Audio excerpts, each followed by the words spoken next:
Welcome once again to this space of resistance against the flood of alternative facts and the cheap propaganda we're being fed. The second stage of the transformation.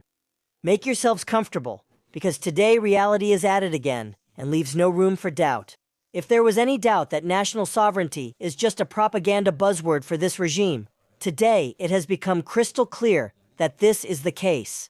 They gave Claudia Sheinbaum a reality check, or rather a wake-up call from Washington. Just look at the level of cynicism. Today, February 25, 2026, we're just now finding out, because the Madam President had no other choice, that she had a private conversation with her real boss, Mr. Donald Trump. Let's get into it. It turns out that after Sunday's operation, where Nemesio Oseguera Cervantes, El Mencho, was taken down, there was an 8-minute call. 8 minutes. Do you really think you can coordinate a bilateral strategy in 8 minutes? Come on, in 8 minutes. You barely have time to receive instructions and say, "Yes, Mr. President, whatever you order." The most fascinating thing is that this call was a state secret, until Trump, in his State of the Union address last night at the Capitol, decided it was time for the world to know who's in charge here. Why hide it on Monday? Why on Tuesday? The silence was deathly. Well, because they were hoping everything would stay secret and that the White House wouldn't say anything about it. But there you have your secret. We all know that if there's something Mr. Naranja loves, it's showing off his influence and power. Meanwhile, Trump was puffing out his chest last night, saying that under his command they managed to take down one of the most sinister cartel leaders, taking full credit for the operation against the Jalisco New Generation. Here in Mexico, they want to sell us the story of exclusive execution, of so-called sovereignty, of coordination without subordination, and all that nonsense that Chacha says every day, today, in the morning press conference for the people, or propaganda, whichever you prefer to call it. Sheinbaum came out with her schoolteacher scolding tone to say the information we have given is the correct one. She says it was the Army and the Navy, that there was only an exchange of intelligence, of course American intelligence, American drones, American satellites, and of course, Trump's approval. But she insists that she does not accept foreign intervention. It's like the son who boasts that he bought a car with his own effort, but it was his dad who signed the check and gave him the keys. To convince us, they showed us photos of a Mexican helicopter with bullet holes. During his statement, he recalled that the topic had already been addressed previously in a press conference, when the head of the Secretariat of National Defense explained what happened during the operation. On that occasion, he explained, images were shown of the helicopter that was hit during the intervention. What an irrefutable piece of evidence. As if that erased the fact that Trump decided that the cartels are terrorist organizations and has us against the ropes, doing whatever he orders. When a reporter asked if more visual materials could be released, Chachis was direct. There are other records, but they cannot be made public.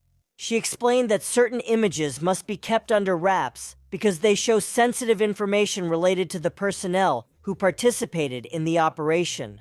In short, it's about protecting the identity, strategy, and safety of the personnel involved. He pointed out that there are other images that must be kept secure because of the personnel who participated. Mrs. Doñita, he emphasized that the information shared corresponds to what can legally be disclosed, without compromising investigations or putting federal forces at risk. The message was, it's not about hiding information, but about acting with institutional responsibility. The dissemination of visual material in this type of operation not only involves public interest, but can also have implications for national security. Thus, the federal government maintains that the material presented so far is sufficient to inform about what happened, while the rest remains under official custody. All right, as far as I'm concerned, let his mother believe him. I don't. Sheinbaum explained that the conversation had the sole purpose of addressing the country's situation after the operation carried out in Tapalpa, Jalisco. I'll quote directly, he called me. What day was it? The day before yesterday, right? An 8-minute call to ask me, what's going on in Mexico? How are things? Is everything okay? Well, I told him how the operation had gone, that we had received intelligence support from the United States government, and that the coordination was going very well, and that was it. Well, thank you very much. See you, take care, he said. So, are you telling me that Donald Trump was extremely worried about the situation in Mexico? He was on edge because of the pursuit and capture of one of the most wanted kingpins by his government. And are you telling me that she had to remind him during that call that her government had helped him with intelligence? I mean, that he didn't know? No way. They're idiots even when it comes to lying. Miss Senora also clarified that so far there is no formal meeting agreed upon with the United States President. No, we don't have a meeting yet, she replied when asked about a possible bilateral meeting. In that same context, Chachas also clarified that the visit of the anti-drug SARA Sarah Carter and the United States ambassador to Mexico, Ronald Johnson, was to hold a meeting with the security cabinet at the National Palace, but not directly with her, and she specified that the meeting had already been arranged beforehand and that it was of a protocol nature. When asked if there were congratulations for the capture and execution, the leader of the Jalisco New Generation cartel replied, "Yes, yes," he congratulated. "At the morning briefing, I was told the meeting went well yesterday with no issues. It was mainly a protocol matter. They told me in the morning about the congratulations and that the communication meeting went well."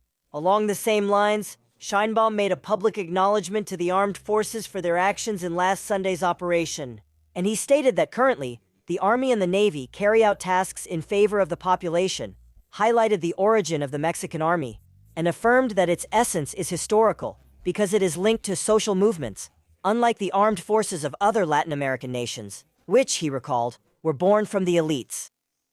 It was a time when the vision of the army was different, because that supreme commander used the armed forces against the people. Today, the army is not used against the people, but for their benefit, in security tasks, in serving the citizens, and in the construction of strategic projects.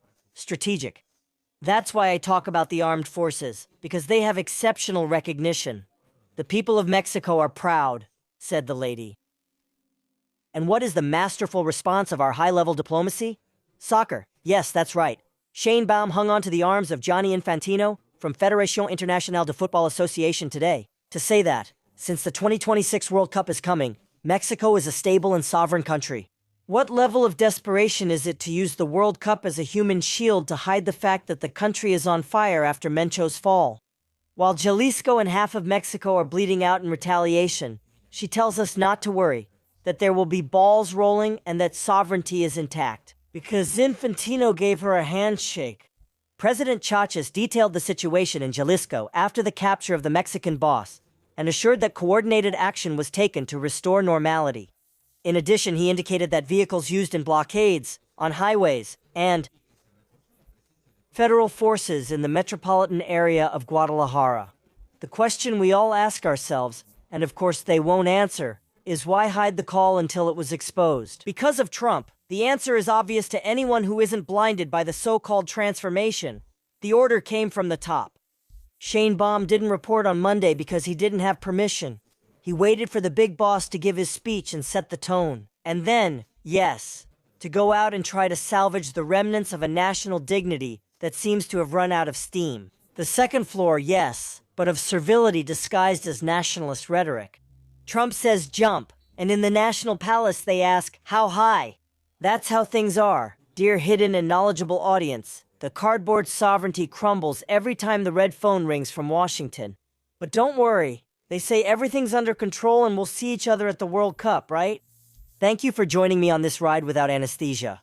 And what do you think? Does Claudia obey or just coordinate? I'll read your comments. See you on Friday. Remember that you can make your donations via PayPal. You can find the information in the comment box.